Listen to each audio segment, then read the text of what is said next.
Bienvenidos a este video de espacios vectoriales, en el cual veremos cuáles son las condiciones para que un conjunto pueda llamarse un espacio vectorial.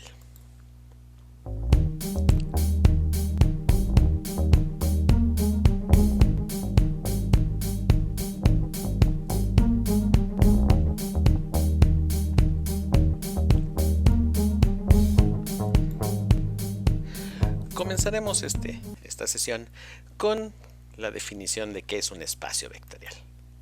Para lo cual, vamos a decir que sea un conjunto de vectores sobre el cual están definidas las operaciones de suma y multiplicación por un escalar.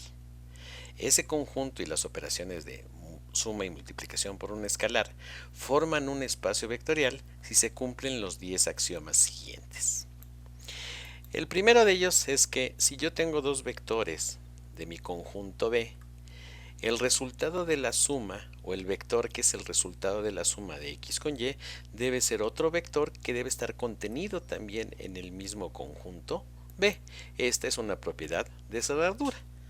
La segunda propiedad es la propiedad que me menciona que si yo tengo dos vectores cualesquiera de B, entonces la suma del vector x con el vector y debe ser la suma del vector y con el vector x. O sea, no importa el orden de la suma, el vector resultante en ambos casos es el mismo. ¿Sí? Esta propiedad es la propiedad conmutativa. La tercera condición o el tercer axioma es que si yo tengo tres vectores de mi conjunto B, ¿sí?, si yo obtengo el vector que es la suma de x con y a este vector le sumo z, debe ser el mismo vector que si al vector x le sumo el resultado de la suma de y con z.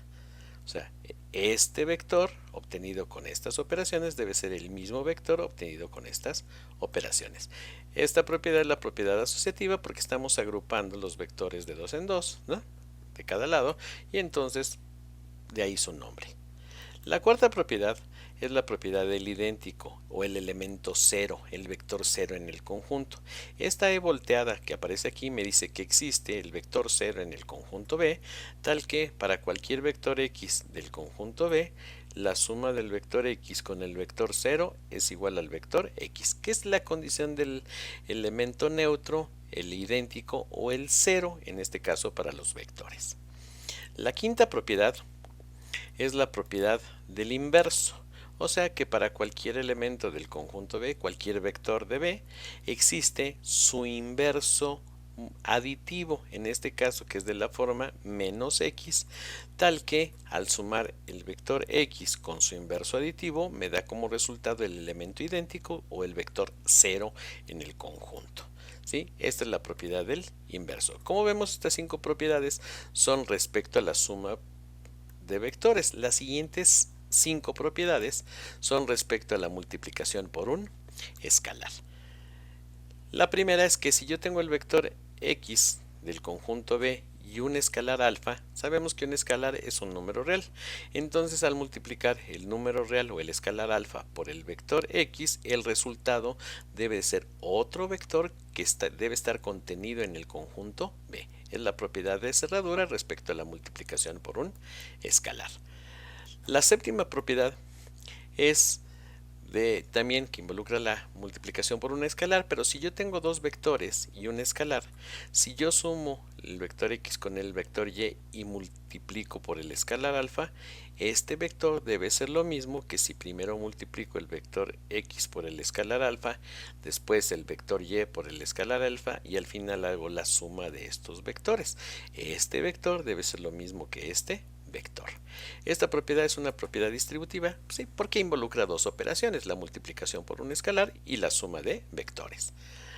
La octava propiedad que vamos a verificar es que si yo tengo un vector x y dos escalares alfa y beta, el vector que se obtiene de multiplicar a x por el escalar resultante de la suma de alfa con beta debe ser lo mismo que el vector que se obtiene de multiplicar primero el vector x por el escalar alfa, enseguida el vector x por el escalar beta y sumar estos dos vectores. O sea, el vector resultante en ambos casos es exactamente el mismo.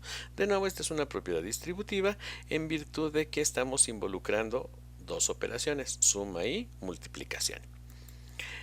La novena propiedad es que si yo tengo un vector x y dos escalares alfa y beta, el vector que se obtiene de multiplicar al vector x por el escalar que resulta de multiplicar alfa por beta debe ser lo mismo que el vector que se obtiene de multiplicar al vector x primero por beta y a este vector multiplicarlo por alfa. También es una propiedad que está agrupando y es una propiedad asociativa.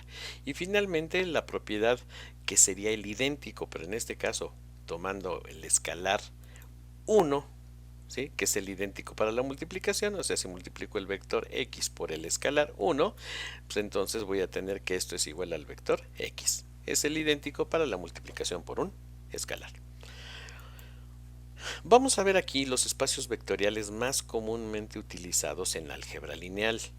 ¿Sí? Estos ya no vamos a hacer la demostración de las 10 propiedades, son normalmente los que se manejan en muchos problemas de álgebra lineal. ¿Sí? Uno de ellos, pues el espacio bidimensional, o sea, los vectores de R2 y las operaciones de suma y multiplicación por un escalar, o sea, una pareja ordenada de números reales y las operaciones de suma y multiplicación por un escalar cumplen los 10 axiomas, por lo tanto es un espacio vectorial. De igual manera, si yo tengo los vectores de R3, una tercia ordenada de números reales, o los vectores de R3 y las operaciones de suma y multiplicación por un escalar, es un espacio vectorial.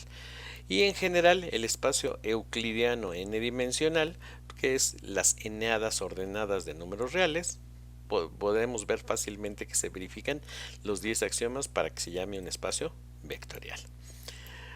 Otros conjuntos que no son la forma normal o la forma tradicional, podemos decir, de los vectores, sin embargo, por la forma en la que se hace la suma y la multiplicación por un escalar satisfacen los 10 axiomas, son, por ejemplo, el conjunto de expresiones polinómicas de grado menor o igual que 2. O sea, los polinomios de segundo grado, ¿sí?, forman con las operaciones de suma y multiplicación por escalar un espacio vectorial.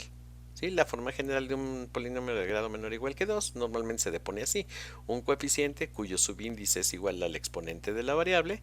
Entonces, por ejemplo, aquí A2 es el coeficiente de x al cuadrado, A1 de x, y A0 es el término independiente, o sea, donde x está elevado a la 0 y como x a la 0 es 1 no aparece, ¿no? Y en general, si ya nos vamos para los polinomios de grado menor o igual que n, que pueden ser de grado menor o igual que 2, 3, 4, etc. Un polinomio de grado menor o igual que n, siguiendo la misma convención de la notación que utilizamos aquí, este también forma un espacio vectorial. Otro conjunto que no son ni polinomios, ni R2 ni R3, son las matrices de 2 por 2, por ejemplo. Una matriz de 2 por 2, cuyos elementos son A, B, C y D, es un arreglo, en este caso cuadrado, de elementos en dos renglones y dos columnas. Entonces, por la forma en la que se hace la suma elemento a elemento y la forma que se hace la multiplicación por un escalar, que si multiplico un escalar alfa por cada uno de los elementos o las entradas de esta matriz se multiplican por alfa, esas dos operaciones y este conjunto forman un espacio vectorial. Y en general las matrices de M por n de igual manera, o sea, un arreglo rectangular de m renglones y n columnas de números reales y aún más de números complejos también forma un espacio vectorial. Otro de los espacios vectoriales que es el más sencillito y se le llama el espacio vectorial trivial es aquel conjunto que solamente tiene el vector 0.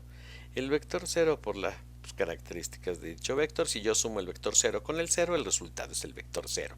Si el vector 0 lo multiplico por el escalar alfa, alfa no importa su valor, si lo multiplico por el vector 0, el resultado es el vector 0. Y de ahí se desprende que se cumplen las 10 propiedades. ¿Sí? Miren, aquí vamos a proponer un par de ejercicios, ¿sí?, donde se pide que se determine si eso no es un espacio vectorial y que en caso de que no se cumpla, que sea un espacio vectorial, díganme qué axiomas se están infringiendo al no ser un espacio vectorial. El primer ejemplo es uno que tengo vectores de R2, vectores en el plano, tal que la segunda componente de este vector es el triple de la primera, y el otro conjunto que estamos viendo para ver si es un espacio vectorial, que ya les dije que no, son las matrices de 2 por 2, tal que la diagonal principal son números reales y la diagonal secundaria es una constante que es el 1. Entonces, para el primer ejercicio, si yo tengo mis vectores así definidos como XY de R2, tal que Y es igual a 3X, vemos que el segundo elemento de la pareja, de ese par ordenado, es el triple del primero. Entonces, para poder hacer una mejor demostración, vamos a incorporar esta condición al par ordenado. De esta manera, como Y es igual a 3X, la forma general de los vectores de B serían que el primer elemento es X y el segundo sería el triple del primer elemento. Entonces vamos a proponer un par de vectores para hacer la demostración de la propiedad de cerradura de la suma. La propiedad que, como ya lo vimos anteriormente, la propiedad de cerradura de la suma me dice que para todo XY elemento de B, la suma de X con Y, o sea el vector que resulta de sumar X con Y, debe ser otro vector de la misma forma de los vectores de B. Entonces propongamos dos vectores. Le doy un valor a X que va a ser X1 y entonces el segundo elemento va a ser el triple de X1.